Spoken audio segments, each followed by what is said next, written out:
Okay, so that was one part where we were discussing about what fire does to a structure, like how fire spreads, what kind of effect, and how to quantify fire. So typically fire, we ended up with the idea that fire, it may be a complex phenomenon. There's a lot of chemical reaction going on, right? A lot of turbulence is happening, physics, chemistry, all of them are getting mixed.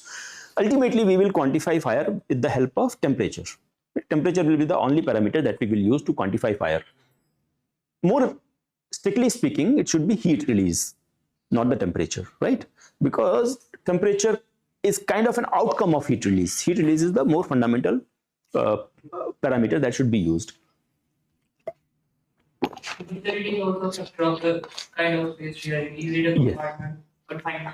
So that's why heat release is a more fundamental quantity that quantifies fire.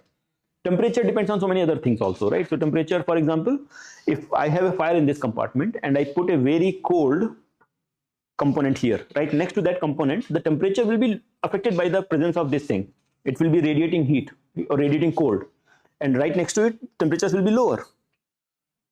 No matter, even if the entire compartment is in fire, if I put a bucket of water, let's say, so right next to the bucket of water, or bucket of a block of ice, right next to that block of ice, there will be temperature will be lower, right? So ideally, what we should quantify is the heat release rate, which does not get affected by what is in what area we are looking at it. Heat release rate is same everywhere, and then temperatures at that location can be separately calculated. So that is the correct way. But typically, we just quantify it with the help of temperature at a given time, and then say that okay, from that temperature we'll work out what is the temperature in the components. Ultimately, what are we interested in as structural engineers? What do we want to know as structural engineer? Fire rating. For fire rating, what do we need to know? We have to how much it can reduce, how much time it can. So in order to calculate that, what do we need to know? Response of the material for what? For temperature. For a given temperature, right? So we want to know the temperature inside the members. Ultimately, that is our objective. So we can start either from the heat that is hitting the structure, or we can say that there is a layer of fire around it at a particular temperature that is interacting with my component or my beam or my column. That layer of fire is at this temperature. What is the temperature inside my member after 1 hour, after 2 hours, after 3 hours, right? So there are two ways to look at it. The first one is more fundamental, irrespective of what the temperature of my component is. My fire is producing or emitting so much heat at it. That parameter does not get changed by what temperature my component is at.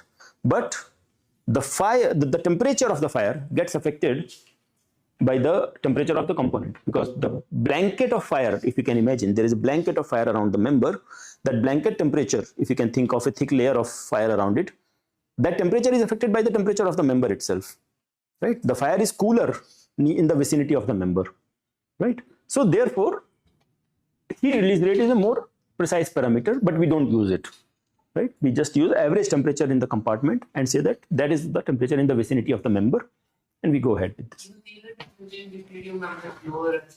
It will be lower, right? Because the member will cool down, the member will absorb more radiation. Okay, so think of it this way. You got two particles or two balls of certain temperature, and there's nothing else in this thing. They are just, or two plates rather, two plates of same temperature, 100 degrees, 100 degrees. They are facing each other. The heat cannot escape from them. So this one will be heating this one will be radiating heat into this one, right? So both of them will experience 100 degrees. But if I bring another plate of lower temperature here, let's say 80 degrees or something, then this will be radiating less heat into it. This will be radiating more heat into it, right? So what will happen as a consequence of this? This will become cooled down, cooler slightly, and this will become slightly hotter. So as fire and member are interacting, member was cool immediately. Fire got its temperature because of convection and everything, so air got mixed up. So fire is hot, member is cool. Now member is starting to heat up, right? So fire everywhere is getting a lot of energy from the burning and it is heating, but in the close vicinity of the member, the fire must be cool because it is giving away the heat. It has got one more place to give the heat to. That is a member. There is a fire right next to it, and there is two particles of fire. These two particles of fire are exchanging heat with each other, but nobody is effectively giving heat to anybody. Both of them are at high temperature, at equilibrium, right? So this is giving heat to it, and this is giving heat back to it. So they are not exchanging any net heat. But the member is cool in the beginning, and the fire particle that is next to it, when it is throwing heat at the member, that member absorbs the heat but does not give as much heat back to the fire. So fire will in return cool down. So near the members, the fire will be cooler. So can we conclude that the contact temperature will be governing factor rather than the ambient? No, we can't say governing factor. We can say, what we can say is that is a factor. Contact temperature. So temperature in the compartment, what we call as a fire, is not a single temperature value. It's basically, even if we make the assumption of a turbulent fire or post flashover fire, we can say that temperatures everywhere are almost the same. In the vicinity of the members, it will be lower, or they will be interacting. There will be interaction between the member temperature and the fire temperature. So we should ideally account for it. Typically, we don't bother about it. Typically, for a structural engineering point of view, we don't really bother looking into that. We say that, okay, I'm going to give a different example. I hope I'm not taking you too far. So when we talk about earthquakes, how many of you studied earthquake design for structures? At least taken some basic course? You're all taken, right? So typically we give a ground motion, earthquake ground motion, and design the building for that, right? Do we say that our earthquake ground motion will be affected by the presence of the building? No. We don't do that, right? But in reality it would, right? In reality, if the structure is a heavy structure, the earthquake ground motion, what we have to do is we have to do a far field motion. There is something called far field motion. How many of you heard of? Solid structure interaction. Yes, soil structure interaction. So basically we look at the far field motion. Why do we have to look at the far field motion? Because what we say is that, okay, structure itself is affecting the loading. The loading is a function of the structural response. Same way, my structural loading, which is thermal loading now, is a function of its response. How much heat it absorbs, that controls how much temperature I am applying on it, or how much heat I am applying on it.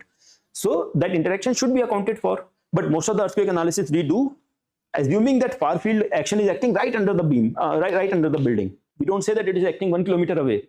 From 1 kilometer to this point, the action has actually changed because of the presence of the building. I say, okay, that same action is acting right under the building. Far field motion is present under the building, which is not really the case, but we assume that. Same thing, we are making an assumption here. So we are not looping back into the structural response into the fire behavior. Anyway, so how do we design for fire? That is still a mystery. What we have figured out is what temperatures fire would have, or what heat release rate fire would have, what heat flux it would have, but what can it do to structures and how to design for it. So basically the design objectives we have to set. So when we design for, let's say, live loads, what do we say? We should say serviceability. So under service load conditions, it should not deflect by more than this much, because it will be uncomfortable to me. I will feel nauseated when I walk on that floor, right? Or I will feel unsafe. Then we design for strength. So what do we say for strength? It should not become unstable. The stability should not be compromised. So overall structural stability should be intact, and that is my strength consideration. For fire, what should be the design consideration? Right. So, but duration on basis of what? So that is one question that we need to find an answer to, or at least have some understanding of what we don't know. Even if we don't know something, we should know what we don't know, right? Or what we should be grappling for. It's best to know something, or if you don't know something, at least you should know that I don't know it, right? So let's try to at least get to that point, that what we should be knowing, what we don't know, and let's have a discussion, or at least can consider it.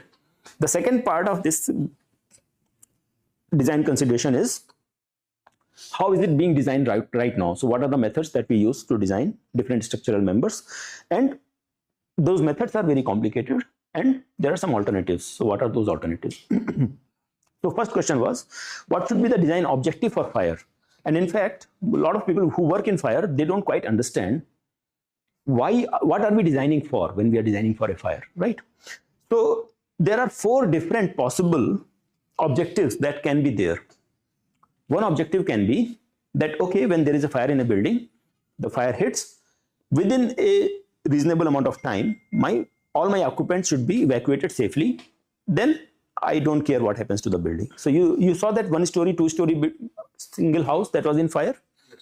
For that house, that made a lot of sense, right? There are 5 occupants in that house.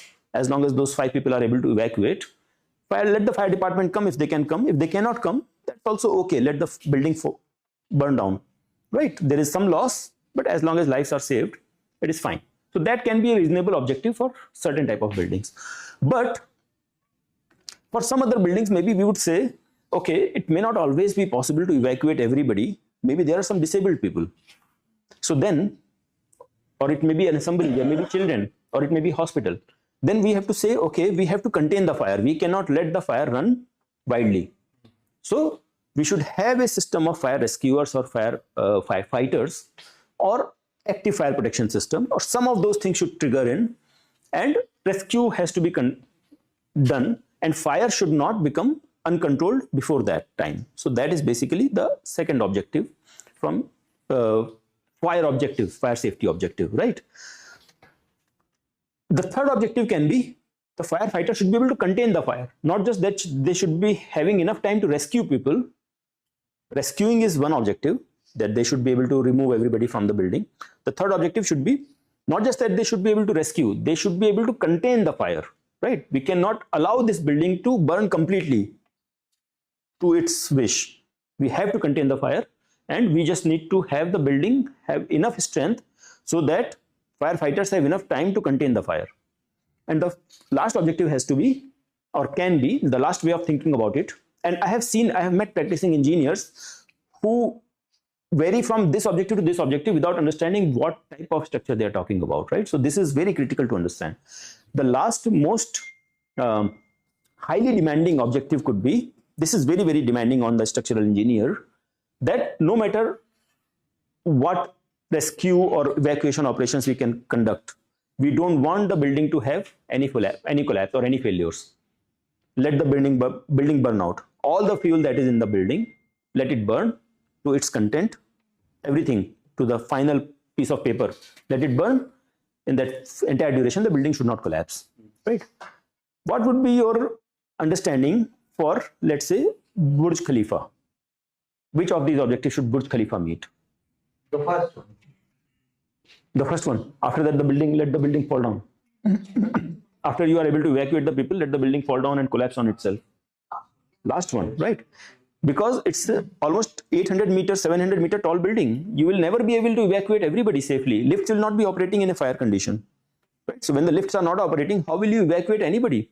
So what they have, instead of evacuation, they have a provision of refuges are built, right? So nowadays all the apartment buildings in Hyderabad are also building.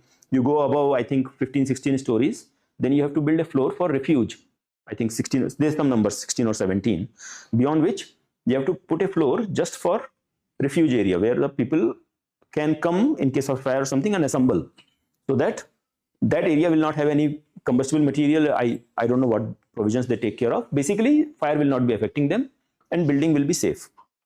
So for very tall buildings, generally that is a more reasonable, very tall buildings, this is a more reasonable objective, whereas a small structure, the first one will be a more reasonable objective, and in between we can have some other objectives, which is basically a mix of longer duration. So here, this kind of a building can have, for occupants to evacuate, if it's a 1 or 2 story building, if somebody has any disabilities, most likely they are on the ground floor.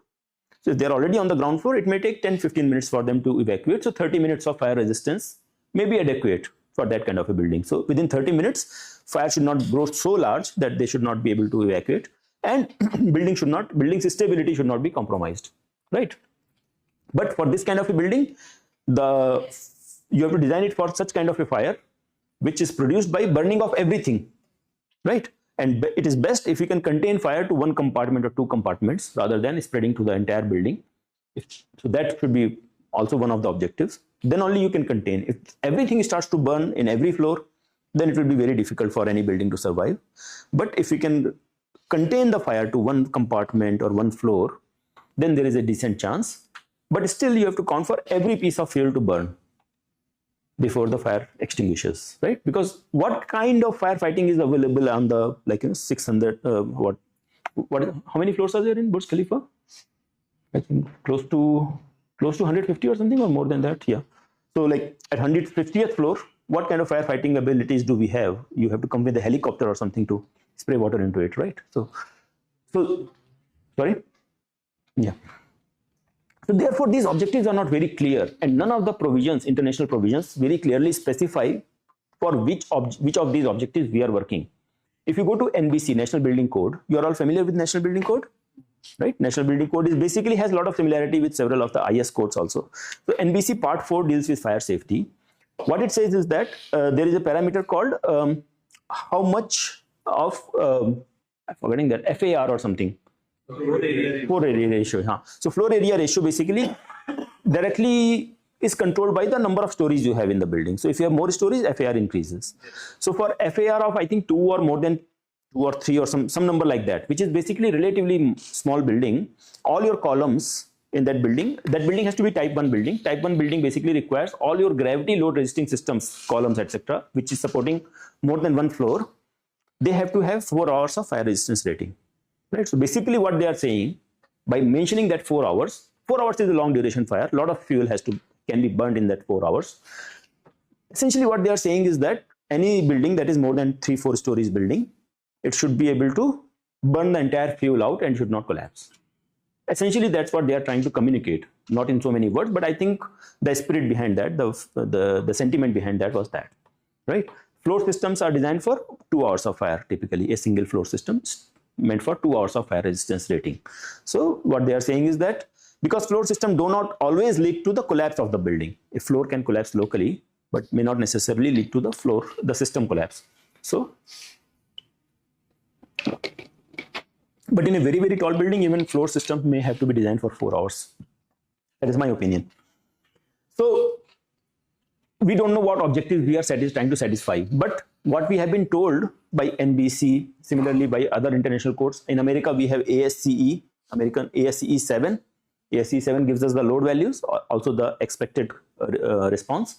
So they give us these numbers, how many hours of fire resistance is required. Then what we do is we take that member, whatever member we want to design, we put that in a furnace. So basically what we do is,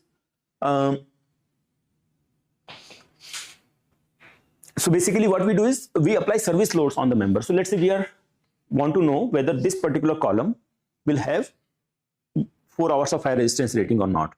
So what we are supposed to do is we'll take that column, make a column exactly like the one that we are going to use in the building, put that in the furnace, apply the service level loads. Service level loads could be dead load plus live load, and different countries are adopting different variations of it. America has recently adopted dead load plus 0.5 live load. In Indian code also we are going in that direction, where we take half of the live load, design live load. So you take some service level load, whatever your country allows, and then you apply fire to it. Which fire do we apply? Standard fire curve. So ISO 834 fire curve. And we heat it for the duration for which we want it to be designed. So let's say we want to have 4 hours of fire resistance. So we heat it for 4 hours, and in that 4 hours, the member should not lose any of its performance requirements. So if it's a column, what is the expectation from a column? It should support the load. That's what the column is for. So it should not fail. It should not lose the stability. If it's a wall, what is the wall supposed to do? If it's a load-bearing wall, what is it supposed to do? It should support the gravity load. So we'll apply the gravity loads. What else is the wall supposed to do? Not just the gravity loads. It's supposed to work as a partition. So basically, it should provide insulation. Insulation, you remember insulation we discussed just 2 minutes back. So if this is a wall, right, and there is a fire on this side, it has 2 objectives other than structural objectives. So structural is, if there is a load acting, it should be able to carry the load safely. So stability. Also, it should have insulation properties. What does that mean? The temperature here, so the T2 temperature should not exceed the limit. There are limits given in different codes. I don't remember off the top of my head, something like 300, 400 degrees centigrade. So within the duration of the fire, let's say it's supposed to have a 2 hours of fire resistance. So within 2 hours, T2 should not exceed that particular value. That value is which will create ignition on the other side. So that is insulation. Oh man, writing is very difficult. Drawing was easier.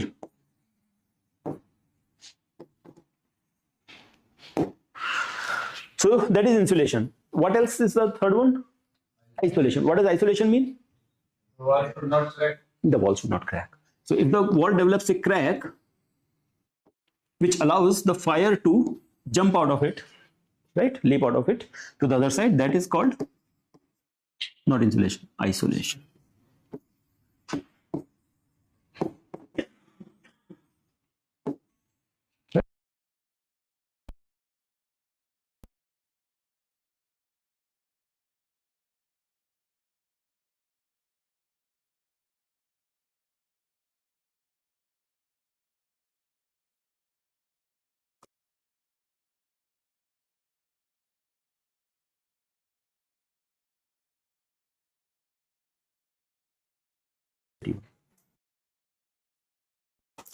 So one way is to do the testing. We'll put the furnace and everything, but that is not really very conducive for construction industry. Every time we are making a column, we can't really go to the test laboratory and test every single column to figure out what kind of fire resistance it has. So there are already databases available. One I mentioned was Underwriters Laboratory. So Underwriters Laboratory has done a lot of testing on standard column sizes, different RC columns, different steel columns with different layers of fire protection applied to it. What are the options that we can use for fire protection? Two I have mentioned. Intumescent coating, and the other one is gypsum plaster boarding. The third one could be SFRM, spray applied fire resisting material, SFRM, right? Spray applied fire resisting material, right? So there are a variety of them. So you can use some of them to apply fire resistance, and they have tested. Majority of the combinations you would find that they have tested them under those conditions. Some codes allow us to do the testing without applying the load. That's the clever trick. So let's say we are testing a column and we know that this column has to last for 4 hours. One way is to actually apply the load and make sure that for 4 hours it does not collapse. The other option could be, if we can figure out what people have figured out, is that what is the temperature in the steel inside. If you measure the temperature in the steel inside while the heating is going on, and if that temperature remains below a certain level, you would be confident that the column has not lost enough capacity and will be safe. So then you don't have to do the testing under loaded condition. Using a furnace while applying a load is a very challenging task. Just putting the member in a furnace, letting it heat is much easier, right? If you have to apply the load while it is hot, and what temperature is it at? 1200 degrees centigrade. So the heating arrangement, the loading arrangement, everything becomes very challenging. So that method is called critical temperature method, wherein what we do is we don't really load it because we don't really want to see whether the stability is there or not. We just measure the temperatures inside, and there are some critical temperature values are given. I think for columns typically a maximum temperature is 560 or 580 in that range degree centigrade. So maximum steel temperature, rebar temperature should not exceed 500. So they put the thermocouples before the casting. At the time of casting itself, they will put the sensors on the rebars. They will keep measuring as the experiment is going on. And if the steel temperature exceeds that 580 or whatever number, then they will say the column has failed. Within 4 hours, it should not have exceeded that limit. So that is another way of cheating the system, like not cheating, but basically trying to reduce the amount of effort you have to put in to test. But it is through testing, but not really testing for stability check. That is one way.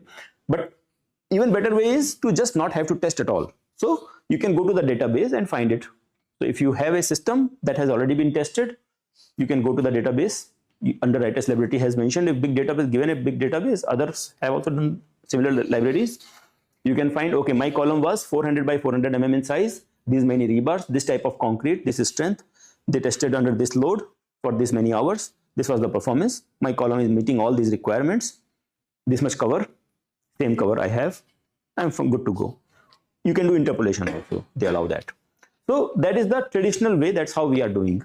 Then based on that database, people have developed equations. You can use those equations too also, but those equations and those databases are not available for the topic for which you have come to this FRP bar. Not FRP bars. Members with FRP bars. The members that have FRP bars, for them such database don't exist yet, right? So that's a long way to go. So for them, no, there is no stupid question. there is a sensor evaluate the load condition or the strength at the time. So can sensor work in this range of temperature? It is also Yeah. So we are the sensors that we are talking about does not give the strength. The sensors only gives the temperature.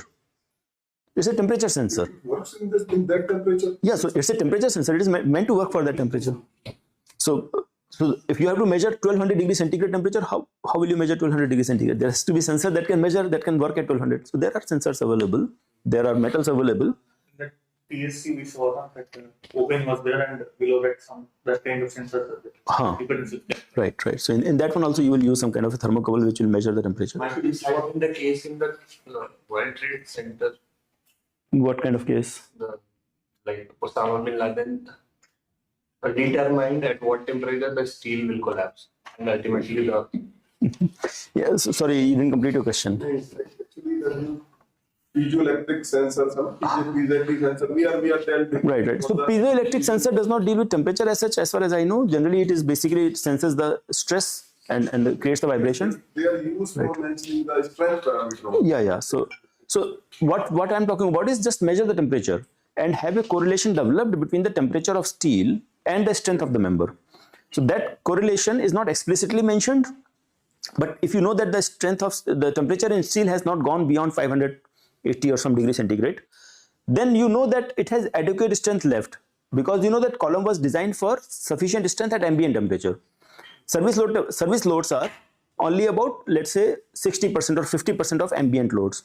So service loads are lower. Now, if the steel has not gone beyond 570 or something, its strength has not decreased by more than half. So half of its strength is available, but the loads are already anyway half, so you are safe. That is the logic basically. So you just measure the temperatures and say that I know enough from the temperatures what the strength would be, right? So for FRP bars, there are no such guidelines. For steel, there is a critical temperature kind of a thing. So critical temperature you can measure by doing the test, just fire test, no loading required. But also critical temperature you can calculate, because what is critical temperature? Basically what you are doing is,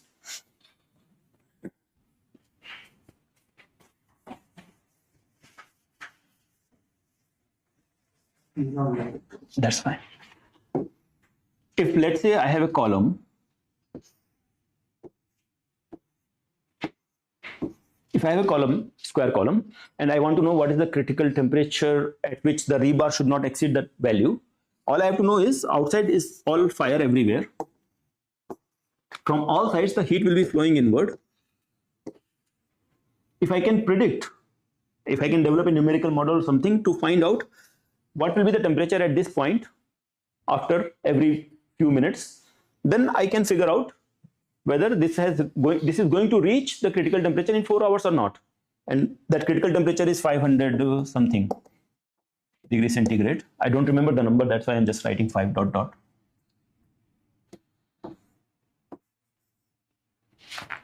So that temperature I can calculate. So I don't have to always test it. If I know what concrete this is, what is the conductivity of this concrete, I know what kind of emissivity this surface has. So from the emissivity, I can apply the radiation equations and figure out how much heat is going to get absorbed into the member, and I can solve the conduction problem to figure out what is the temperature in the rebar. And here I know the time temperature plot. This is time versus temperature, right? ISO standard curve. So from this I can figure out what is the temperature here. So here the temperature will be more gradual, but I can know this is my limit. So this much time it will take for me to reach there, and that is safe, right? So I don't have to always test it. I can do this analysis. I can do that analysis, and also Eurocode, again, Eurocode is one of the most advanced codes when it comes to fire safety. They have given a lot of this isotherms for standard fire curve. So basically what they do is, if I have, there are two different beams I have shown an example for. So this is a beam of width 80 millimeter and height of 150 millimeters. So similar isotherms are available for different size beams and different size columns. I'm just showing one example, a couple of examples here. So this is a narrow beam, which is part of this T beam section. So it is heated from these sides. If that is the case, after 30 minutes, the temperatures everywhere will be like this. So if you go 40 millimeters in this direction, 40 millimeters in this direction, so somewhere here, 40, 40, right? Total width is 80. So basically right here, somewhere here. How much will be that temperature? It will be, what is the temperature here? 400. Slightly less than 400, right? Close to maybe 380, 370, something like that. So we can get a good estimate of temperature at any point at 30 minutes. At 60 minutes, at the same point, what will be the temperature? After 1 hour? That is that point. That is that point. Very close to 675, right? So at half an hour, the temperature was less than 400. At 1 hour, the temperature is 675. So that's how you can predict how long it will take for a particular point. At a particular point, how much temperature will be there. So you know where the reinforcement is. You know at what time the temperature will be reached. So these isotherms are developed for different types of concrete, different shapes, etc. This is for a different dimension, for a much larger beam. But basically, you can use these isotherms to predict the temperature. That is the easiest way, which is approximate but easiest. If your geometries are not covered in this set of diagrams, then you can do a heat transfer analysis yourself. Previous come for a specific Yes. specific dimension of beam. Yes. So these isotherms are applicable only for B and H of these values. If there is a different dimension, can be extrapolated or Yeah, so some interpolation is possible if you have on both sides. So for example, BH of 80, 150 is available, another BH of let's say 100 and 150 is available, then you can interpolate in between. particular standard of the material. So concrete, this isotherm will depend on which material properties. Can we guess? It will not depend on strength of concrete as such. What shall it depend on? Conductivity of concrete, right? So if the conductivity and specific heat are the same, then the isotherm will be the same, right? This temperature distribution will be the same. So concrete consists of three things essentially: water, which is generally more or less in the same quantity. Water quantity does not change. After concrete matures, extra water evaporates over a period of time. So then same amount of water is available. Then what else is there? Aggregate is there, and then cement is there, cement slurry, cement paste. So cement, again, the quantity of cement is pretty much the same, and the types of cements are typically the same unless we go into geopolymer or something. It's the same material. Aggregates are, again, mostly in India we use silica based aggregates, right? So that is also standard. Internationally also that is the most commonly used. The other variety of aggregates that is available is calcium based aggregates, right? In coastal areas many times they get calcium based aggregates also. So if you are going to use calcium based aggregates, they have a different thermal conductivity. They have a lower conductivity, so there the temperatures will be lower. So I think these curves are for silica based, siliceous aggregates. There will be similar curves that can be developed. I don't know whether Eurocode gives them or not for calcium based aggregates also. Yeah. So that is the only variable, because only the thermal properties matter for the prediction of temperatures. If you are not satisfied, or if this does not really resolve your problem, you can always do the heat transfer analysis. We have all been taught heat transfer in our 12th grade, 11th grade, one-dimensional heat transfer. So there are three phases of heat transfer, three ways of heat transfer. One is between the fire and the member. What mode of heat transfer will take place between the fire and the member? Convection is the least of them. Between the fire and the member. Radiation. What is induction? Induction is not happening.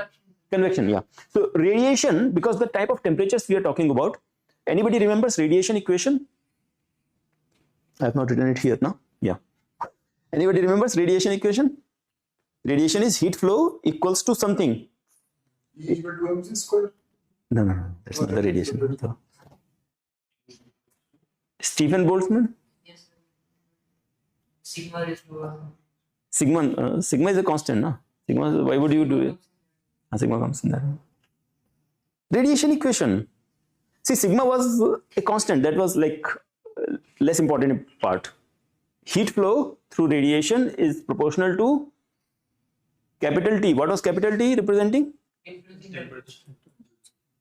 No difference in temperature. That is net heat flow, you can say that, but there are many other things come into flow. But just one way heat flow. Any black object, black body we used to call it. Any black body, if it is heated, it is a perfect black body, right? So the emissivity was 1. For emissivity 1, what is the heat radiation from a black body? Total heat flow radiation. Come on. That's a very basic equation. T to the power 4, capital T. What does T represent? Temperature in Kelvin. Right? Heat emission is proportional to temperature in Kelvin to the power 4, fourth power. So as the temperature rises, the emissivity, sorry, the emission, the heat emission increases very, very rapidly. It's to the power 4. That too, temperature measured in Kelvin, not in degree centigrade, right? So that is even higher. So at those temperatures, when we get closer to 600 and above, then radiation component is very, very significant. Most of the heat transfer takes place through radiation, right? Then the second most important component will be convection. Convection is basically, what happens is that convection is nothing but a... Breathing fluid. Smoke. Let me complete. Convection is basically conduction mixed with flow of material, movement of material, right? So in radiation, there is no material movement. Things are sitting at their places, they are shooting heat at each other. In conduction, there is no movement of material. Things are touching each other and shooting energy into each other, right? In convection, what happens? Media. Right. So in convection, what happens? There is a particle that comes here, goes here, comes here. When it comes here, it transfers the heat through conduction. Then it goes there, transfers the heat through conduction. But it travels between the two things. So that is convection. So convection, it's much more complicated phenomenon because there is a fluid flow and everything has to be brought in. But anyway, so between the fire and the member, what are the ways the heat flow can take place? Radiation and convection. There is no conduction possible as such. I mean, the conduction that is possible is actually convection because that particle heats up, gets closer to the member, transfers the heat through contact, then moves away. The next member comes, the next particle comes. So we need to account for those things. So let's say this is the cross section, or this is one element. In this element, we have to see how many of these faces are touching another element of solid. So wherever it is touching another solid element, what will be the mode of heat transfer?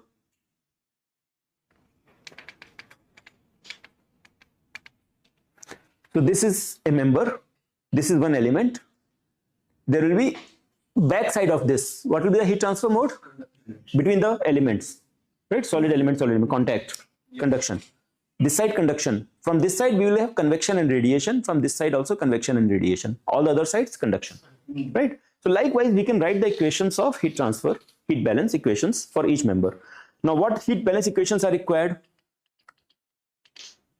For radiation, this is angle and all. I think it will be too much of, it will take too much time to... How much time do I have before you guys get so hungry that I have to be chased out? Shall we stop it? Oh, time was up to 1 only. So shall we continue after this one? Actually, the portion after this is not very long. You can continue after lunch. What do you have planned out? What is the plan after this thing, after my session? We have take some specimen in DSC. So I thought of discussing the graph. So that we can do, I think, if we can get 1 hour or... Okay. How about 15 minutes? I'll wrap it up because I don't want to come back for 15 minutes again. That is okay? We can take. Just 15 minutes I'll wrap it up rather than just... Because bringing them back again and again reminding them all the thing will be difficult. Yeah, so basically heat transfer happens in 3 ways. Conduction between solid and solid. Convection and radiation. Radiation can happen through space, no contact required. Convection does require contact. Convection can be modeled with the help of something very simplistic, even though this is a very complicated problem. It requires solving of Navier-Stokes theorem. Should have rung some bell, right? So we will not solve those equations. We don't typically solve those equations. We can say is that heat flow will be simply, it will be solved as if it's a conduction problem. And there is a H value that we give depending on what type of fire it is. We can give a 25 or 50 kind of H value, and heat flow through that one can be calculated with a simple equation. So what we are saying, this is the fire temperature, this is the surface temperature, surface of the member. There is a difference in the two temperatures, of course, and that difference will, that is delta T, that will control how much heat will flow through, right? And that is that heat flow area, and H is that coefficient that we can take based on the fire type, if it's a increasing fire or decreasing fire. The conduction problem is relatively easy. All of us must have solved, at least if you have studied finite elements. The first problem that I solved in finite element was a conduction problem where we wrote the code for a two-dimensional conduction problem, diffusion problem. So if you have solved any diffusion problem or seepage problem or heat conduction problem, heat conduction and even electric flow problem also, that's also same problem, basically same differential equation. So what does conduction depend on? How much heat will flow through between two particles or two blocks? What will it depend on? Between this element and this element, how much heat will flow? Thermal conductivity, that's the coefficient, that is a constant. Temperature difference, very good. Specific? No, not yet. This conduction has got nothing to do with specific heat. Be mindful, careful.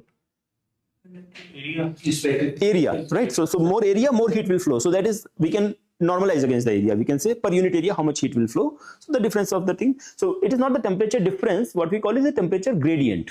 So basically temperature difference divided by the distance. So temperature gradient is one parameter, and then heat flow per unit area is proportional to temperature gradient. That is the equation. Then proportionality sign can be removed by putting a constant called conductivity. So conduction coefficient comes into the play. That is the conduction problem. So we got radiation problem, convection problem, conduction problem. What is missing? Radiation. Radiation, we told, radiation between two particles. It can happen through space, right? Sun gives us heat through radiation. How much radiation do we get? It is proportional to T to the power 4, right? And that proportional T can be removed by putting a Stephen-Boltzmann constant. That is sigma, that you might remember, right? So that is a constant value that we don't have to really bother. On top of that, the body that is emitting the heat, it has a particular surface characteristic. We'll call it emissivity. So everything does not emit the entire heat it can emit. So perfectly black body emits all the heat that it can emit. So that is epsilon is equal to 1. But for all the rest, epsilon will be slightly less. For concrete, we can take epsilon emissivity close to 0.6, something like that, or 0.8, right? During fire, it gets covered with black soot, black ash. Then emissivity increases, it gets closer to 1, right? So all those parameters can be brought in. You can write equations, you can write the code and try to solve that equation. This is in three dimension, but as long as this is that same equation, this is the gradient, this is area, and this is conductivity, and that is heat flow, right? So this is emissivity effect. Epsilon is emissivity. This is the Stephen-Boltzmann constant. This is T to the power 4.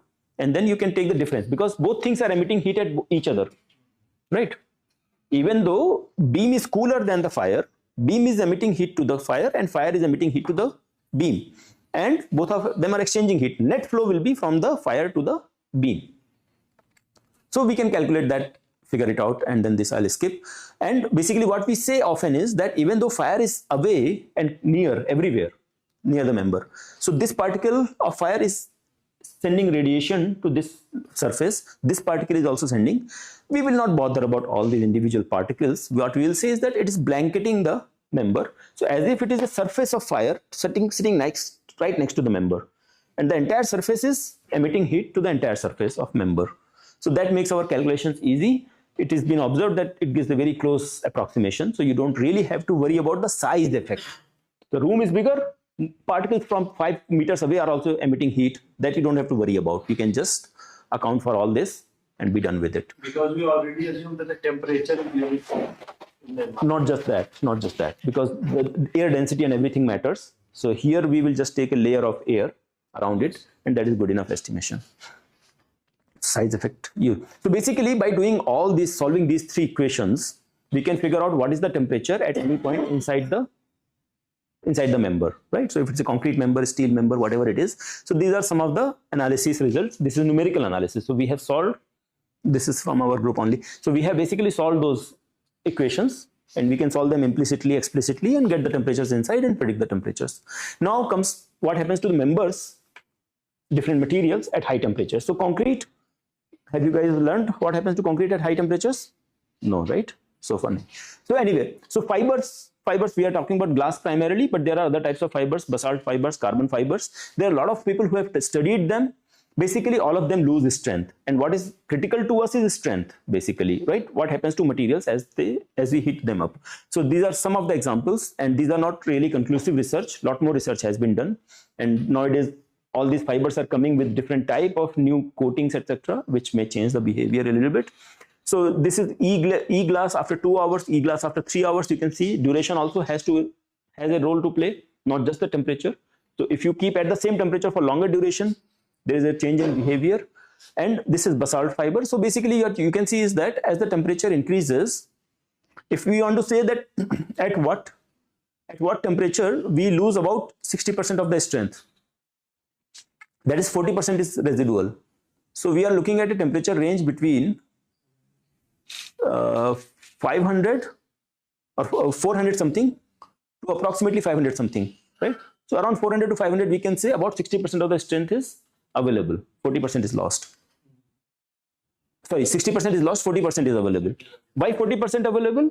Because under service conditions, typically for most of the members, actual loads are only about 40% of their actual strength, not the design strength. So if you look at a column, typically you will see, you go to any building and check the stress in the column, you will see actual stress will be only about 40% of its strength, or even lower, 30% of its strength. For beams, it may be even lower than that. Why? Because beams are designed for serviceability. So strength wise, they are very, very safe.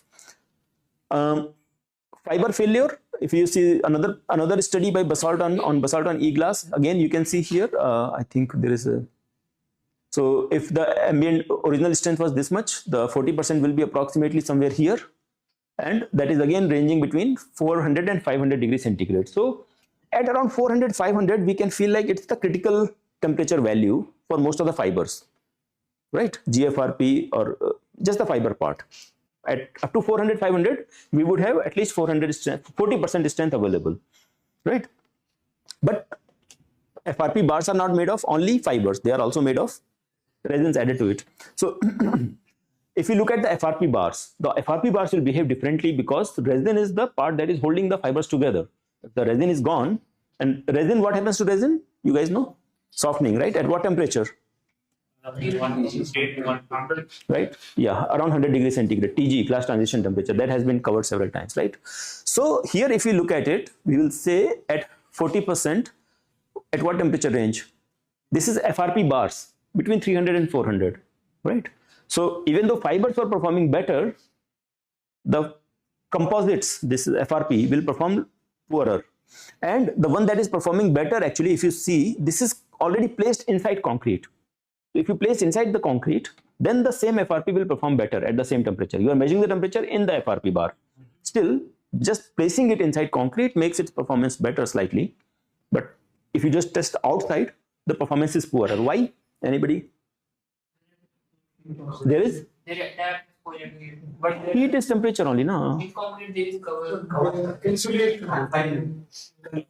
Tension test, confinement doesn't matter. Variation in temperature from inside to outside. The temperature is same in both cases, we are saying. Hawa. Cover. What is the meaning of cover? So temperature is same inside. It's the same temperature. Okay. Decomposition of matrix. Decomposition of matrix. So basically, the fiber itself starts to decompose. The air is present in an when we test just the bar, the air is present, and air decomposes some of the matrix material. Whereas even if the matrix becomes soft, it doesn't decompose when it's inside the concrete. So if it does not decompose completely, it does not oxidize. It's organic material, right? So beyond 200 degrees centigrade, it will start to burn. But, or 300 at least. But when it is inside the concrete, there is no oxygen available, so it doesn't burn. So if it doesn't burn, it does not decompose. So it keeps offering some resistance and some gluing action, right? So 60% is lost at 300 degrees, 3 to 400 degrees centigrade. Earlier it was 4 to 500 degrees centigrade. Now it has dropped a little bit. Concrete, at what temperature does concrete lose about the same strength? 60% loss we are looking at. So 60% will be lost. Here we can say ambient temperature, this original capacity is 100. We go into 40. So we are looking at this range, which is between 500 and 700. Here, lightweight concrete, normal weight concrete and lightweight concretes are compared. If we come here, we are looking at between 600 and 700. So at least 500 and above, for sure. Generally 600 and above, right? So up to 600 degrees centigrade, concrete maintains at least 40% of its strength. And I'm only comparing the compressive strength. Tensile strength is lost very early. Tensile strength anyway we don't use, so we don't care. So concrete performs relatively well. 600 degrees centigrade, you have to heat it. But FRP rods, they will start losing 60% of the strength at 300 degrees centigrade itself. So you have to be careful. Previous slide. Well, here you have concrete covered. So how we measure the strength? Like How do you measure the strength? So the rest of the bar will be outside. You grip it. In the middle, you will cover it. You put it inside the concrete and then heat it. It will heat the concrete as well as the FRP bar, but you measure the temperature in the bar. but there will be some cover loss also. Matlab, there will be debonding also. Let that be debond. See, concrete is not contributing to strength anyways. Yeah, so you don't put so much concrete so that it contributes to the strength. It is just that concrete confined and it prevents oxygen from getting in, and because of that. There will be some confinement also. So confinement helps in compression typically. In tension, it doesn't really help very much. It will be there. I'm not saying it won't be there, but it should not help much. Okay. Now, another phenomenon that we have to be careful about when we deal with FRP bars or any bars is basically the bond strength, because it is not just the strength of the concrete and strength of FRP bars. How the bond changes with the temperature, right? What does bond depend on? Of course, it depends on concrete strength. So if it was a steel bar and we pull the steel bar out of concrete, what fails when we pull it out? Surface of what? Concrete or steel? Steel surface doesn't break. Steel is harder. Generally, the impression of those ribs on concrete break. So when you have steel bar with ribs, and then concrete will follow that same pattern. When you pull the steel bar out, the concrete will crush. Concrete in those areas will crush and break. But when you put FRP bars in concrete, at ambient temperature, both of them have similar strength, because the ribs are smaller, concrete is wider, so we don't know which one fails. But at elevated temperature, that becomes very high chance that FRP bar will fail. So there are 3 types of specimens some people have tested. This is diameter 8, diameter 12, and you can see the strength, bond strength is given by these triangles. You can see these triangular things, and the member strength itself, tensile strength, is given by these diamonds. So here the diamonds are declining almost as fast as the bond strength, but below 200 degrees centigrade, you can see the triangles are lower than the diamonds. Triangulars represent bond strength. So bonds lose strength, the bond strength degrades faster than the tensile strength of the member. Why would that be? Because the ribs are typically wrapped, right? So it depends on how effective your epoxy or resin is. If your resin becomes soft, then that particular shape that you are maintaining is because of the presence of epoxy. So that epoxy has a major contribution towards that shape, that rib pattern. If that epoxy is gone, then the bond is gone, right? So bond decreases slightly faster than the bar. In this particular pattern, the ribs were made of epoxy. So typically ribs are not made of epoxy. You have seen the ribs, right? So typically ribs are made with Fiber. another set of fiber which is wrapped with the help of epoxy, right? And in between the bar swells a little bit, kind of has a bulge. So that bulge forms as a rib. But if you had somehow machined it in such a way so that there is an outer layer of epoxy or resin that was cut out, and then you are left with a rib entirely out of resin, that would work okay at ambient temperature, but at elevated temperature you can see this is the drop in strength of the bar itself, and this is the drop in strength, bond strength. So bond is dropping very significantly. So if the bond depends on resin very significantly, it will drop more significantly. Here it is in between also, you can see. So, but consistently you can see the bond strength drops faster than the bar strength itself. So it's not okay. Unlike in regular designing, we don't really worry about the bond strength as long as development length is provided. At elevated temperatures, we have to also worry about the bond strength again much more carefully. Development lengths will change quite significantly. Sorry? Sand coated FRP bar with no rib. Yeah, so these 2 studies are with the ribs. Sand coated will not be very fundamentally different because sand coating is done with the help of resin. So once the resin becomes soft, that strength will be gone. You also made with fibers and not epoxy, and the strength will not reduce. How can you make with fibers? Because fibers have to run in a helical direction. How will you hold them in place? You have to use the resin only, no? That's how it will be glued. right?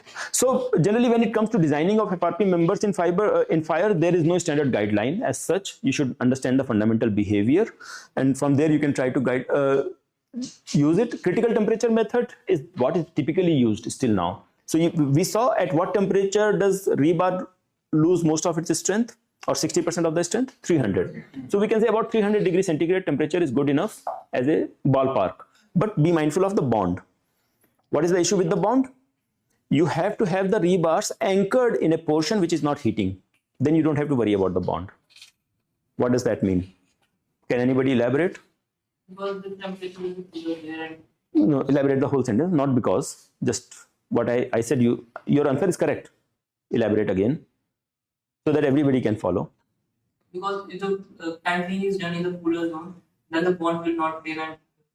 Yes. So basically, bond need not work everywhere. See, strength of the rebar has to work everywhere. It's a spring in series. Any spring fails, the member has failed. So the strength has to be available everywhere. Bond, on the other hand, if it's available at the two ends, all the rest of the length, the bond need not be available. That's what we do in post-tensioning bars, right? Post-tensioning strengthening, what do? We just apply the anchor force at the ends. That is good enough. So if the anchorage force is available at the far ends, that is good enough. We don't have to have bonding available everywhere. We can take advantage of it. In a typical building, there are columns. The reinforcement is supposed to continue into the columns. If the reinforcement continues into the core of the column will not be heated. The top and bottom surfaces around the surface, it will be heated. So the farthest end of the rebar is less likely to be very hot. So if that is not going to be exposed to high temperatures, the anchor length will be adequate or maybe adequate.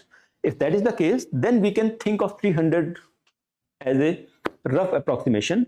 And the method I had shown those isotherms. So with the help of isotherms, you can try to predict at what time the temperature in the rebar will reach 300, and that will be your fire resistance, right? So that can be one way. That is called critical temperature method.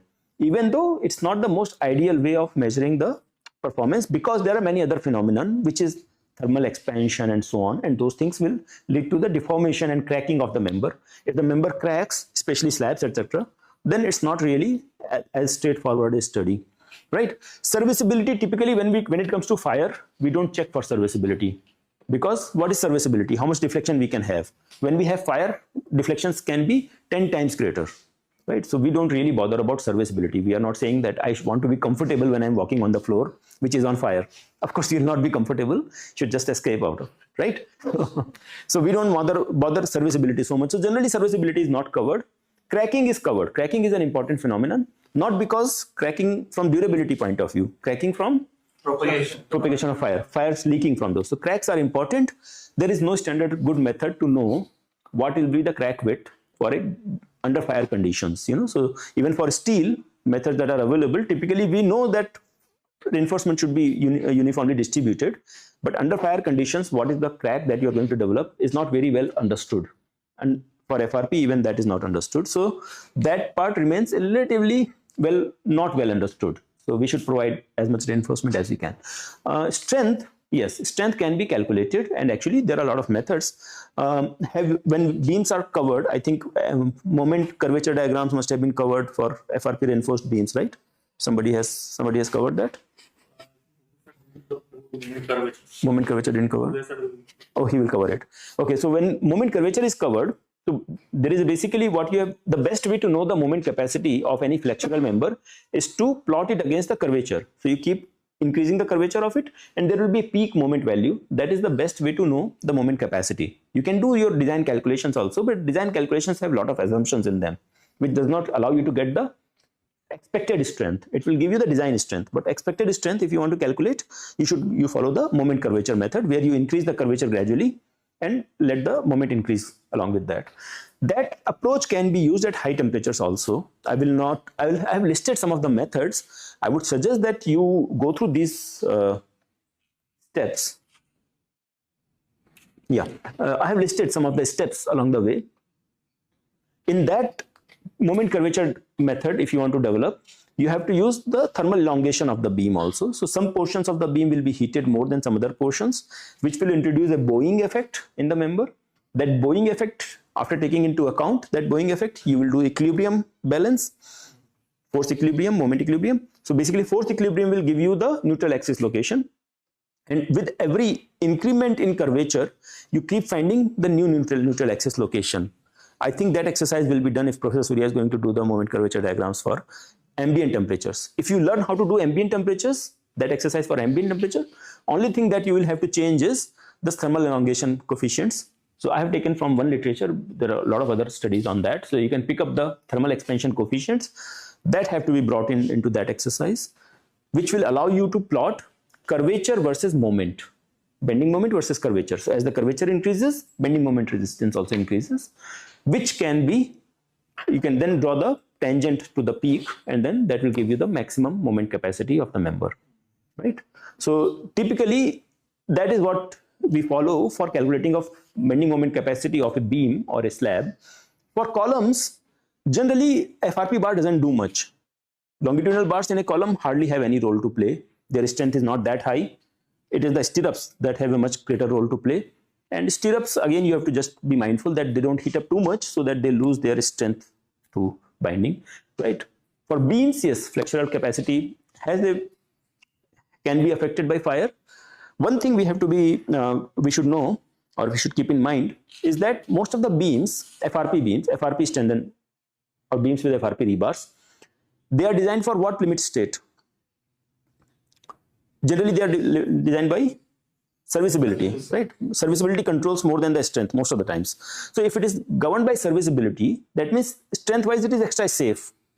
So at fire conditions also, whatever calculations you do, you will be extra safe because serviceability was the governing factor. And in fire, serviceability we don't mind. So therefore, whatever you follow for regular reinforced concrete members, similar approach you can follow for FRP, and this will be okay. The second factor is, most of the beams, FRP rebar, beams with FRP rebars, they are designed as under reinforced or over reinforced? Over reinforced. And when we heat from bottom, right? Fire affects the structures from bottom. That means rebars heat first. Concrete, if it is getting heated from the top, that's not a concern. That doesn't get heated so much anyway. So if the rebars are getting heated, it is going to turn this into under reinforced member potentially. But in under reinforced point of view, you were over safe.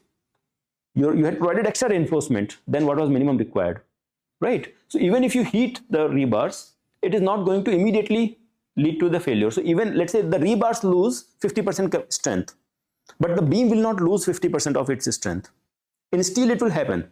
If you have a steel, RC beam with steel rebar, and 50% of the rebar strength is lost, about 50% of the member flexural strength will be lost, right? Because that is designed as under reinforced. It is the bar that was supposed to fail, and the bar has lost its strength. The member has lost its strength by the same fraction. Here, that's not the case, because the bar was not supposed to fail anyway. So if the bar was supposed to be 100, you have provided 140, and bar now loses 50% of the strength. It is at 70, but still that is only 30% drop. For a balanced section, let's say 100 was required. You provided 140. From 140, you got a drop of 50%. So you are at 70 now. So from a balanced section, you are only 30% below. It was anyway concrete going to fail. Otherwise, now steel will fail, the rebar will fail, but only 30% drop, not 50% drop. So that way, because of these things, because you put extra concrete and because you design for serviceability, these members turn out to be safe, and that's why people have observed that even at 500-degree temperature in the rebar, nothing is left at 500 almost. Still, these beams perform reasonably well. They can give up to 3 hours of fire resistance, which is, in a way, the last summary, the last sentence of this course, of my session is, it's not to be feared about. You can go ahead, design members, design beams with FRP bars. Experiments have shown that even though they individually, those bars perform very poorly in high temperatures, when you do all these things into the calculations, the serviceability condition and all those, the extra safety that you bring in, then these beams perform reasonably well. Okay, so with this I will stop. Any questions? If there are any, I'll take.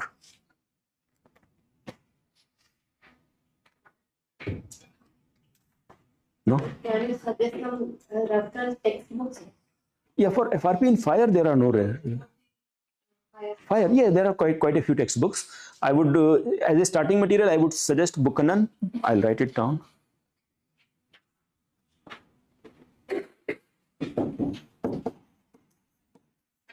Excuse me if my spellings are not exactly correct. Buchanan, Buchanan, Andrew Buchanan. He is from New Zealand. That is very good starting material if you want to start. Professor Kodur has a book called Kodur and I think Nasir, if I'm not.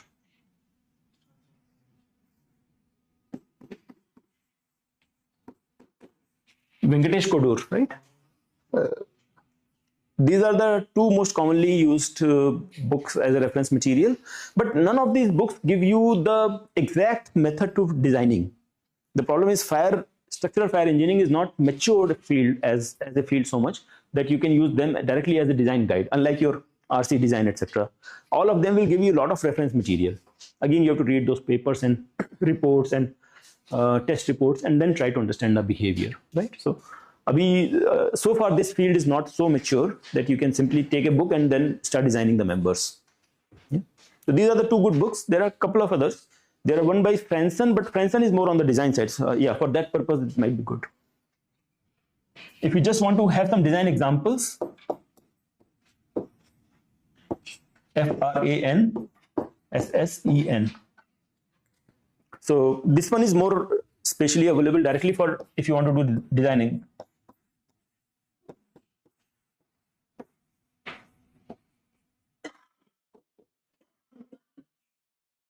Yeah. Okay. All right. Moment temperature relationship when we develop for a beam. See that when the beam is under fire, its properties are also degrading. If we make a moment temperature curve for one temperature, by the time it is rapidly changing, temperature is rising. Yeah, very good question. Yeah, I skipped that part. So basically, the moment curvature curve that will develop will be for one temperature instant or one time instant. So at let's say 30 minutes of fire, you will get a temperature distribution everywhere. For those temperature distributions, you will get the thermal elongations everywhere or thermal strains everywhere. For those thermal strains, you will solve the whole thing and develop a moment curvature diagram. Then you jump by 2 more minutes or 5 more minutes. For next 5 minutes, again, you will get a temperature distribution, develop a moment curvature diagram. So for every time instant, you have to have one moment curvature diagram. For every temperature different. Yes. Every temperature we will make a moment curvature. Not temperature, time, because temperature varies within the section also. So for every time instant, you will have a moment curvature. From there, you will get the peak moment. So then what we will get is with the increasing time, how the moment decreases. Do you follow? Yeah. But that would be a moment time relationship.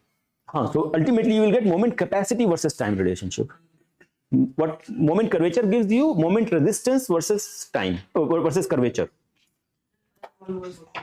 Like the material properties depend not just on the temperature, also rate of increase of temperature. Yeah, now we are getting into too many, like these things are a little bit more advanced. There is a creep effect at high temperatures. That is a major issue. So that is basically time effect.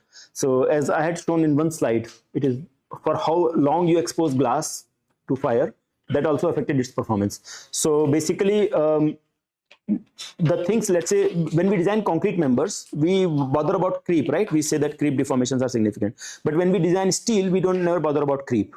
We don't design for creep because it does not have a major creep component. But at high temperatures, even steel starts to have creep.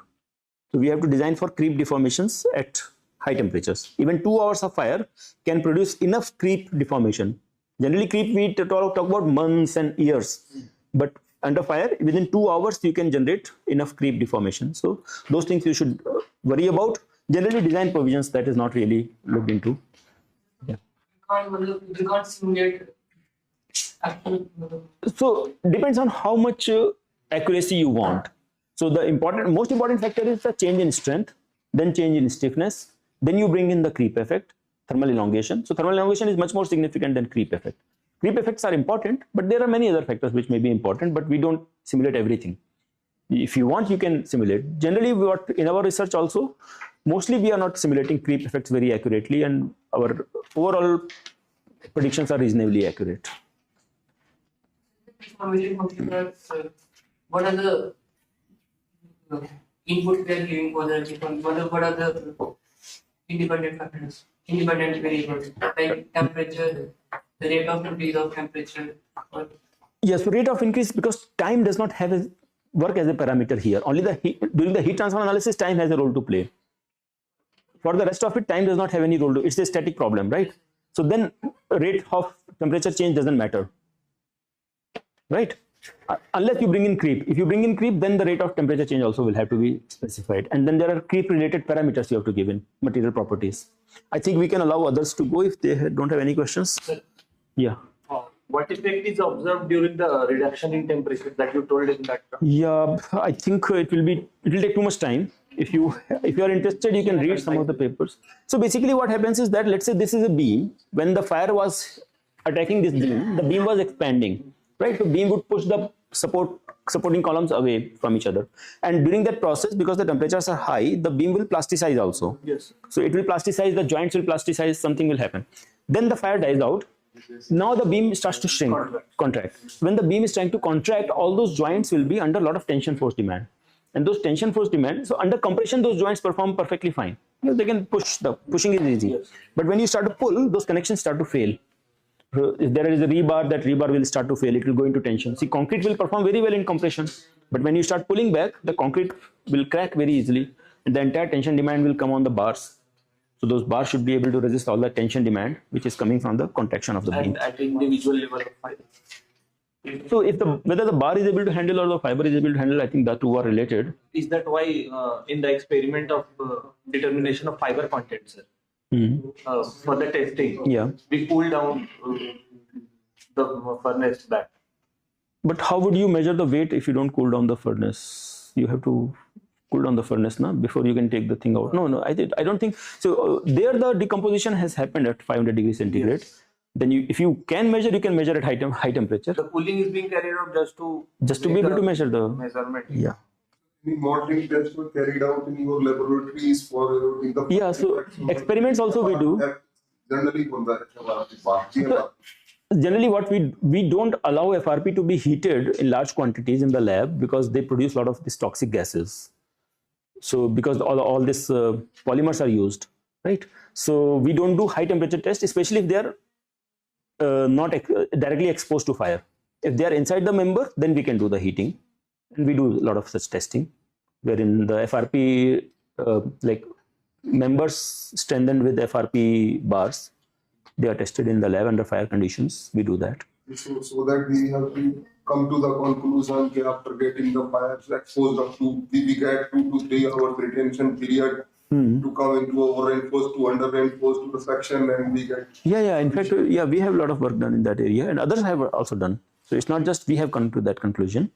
There is a lot of literature that is available for the last 20 years. People have done these studies, and we have also done some studies on different types of RC members with the FRP bars. And we have understood the behavior that yes, it switches from under reinforced to over reinforced to under reinforced. Yes. for the beam, we can just do moment conductor relationship. For the beam? For the beam, for the FRP reinforcement. But for FRP reinforced columns, how can we study them? So that is actually fundamentally the two behaviors are the same. When we say column, it's either a pure concentrically loaded column. So if it's a purely concentrically loaded column, it is just axial behavior. There is no mystery there except confinement. So what kind of confinement is available? Through the stirrups, hoops basically. So those hoops you need to just see what kind of tension are developed. We have not done a lot of studies on the hoops confinement effect on FRP bars, but generally understanding is that columns, they would perform all right because FRP bars anyway didn't have any role to play in a typical column. Not have any place decompose it 400. Correct. But even at ambient temperature, FRP bars in a column are there just to hold the things together. You know, they are not really resisting much force. Right? What is the stiffness of FRP bars? Elastic modulus? 45. These numbers you should pretty much have on your fingertips. So after doing a 1 week of FRP test course, yeah, so around 45 GPa, right? 40-50 GPa. Concrete, what is the elastic modulus? 25-30 GPa. So we are not too far apart. So if concrete has a strength of 30 MPa, at that 30 MPa stress, FRP bar will have a stress of 50-60 MPa. And for considering the small area that it has, it is not carrying much force, right? So because of that, it is not, longitudinal rebars are not doing much in a column anyway. It is the stirrups which are holding the whole thing together. They are having an important role, but as long as it doesn't start to disintegrate and crack completely, performance would be generally very good. Columns performance under after fire. Stirrup will fail and then column will. That may happen. Yeah, that is, and plus the stirrups don't lock completely. If it's a square stirrups in FRP, you can't make this 130-degree bend. So that is a major concern for you. You can't make the FRP bend more acute than 90 degrees. Yeah, that we can't do. Right, because that's how the manufacturing is. You put a more overlap in. Now we can increase the overlap, but then again, I mean, it will still open beyond a certain limit. You can increase the cover and all that may help. Okay. All right. Thank you, everyone. Thank you for your patience, and sorry for keeping you away from your food. Okay. I think this thing is here. We have lunch. I think Professor Surya is also joining in 2 by 2. No, I told him that I won't be coming for lunch.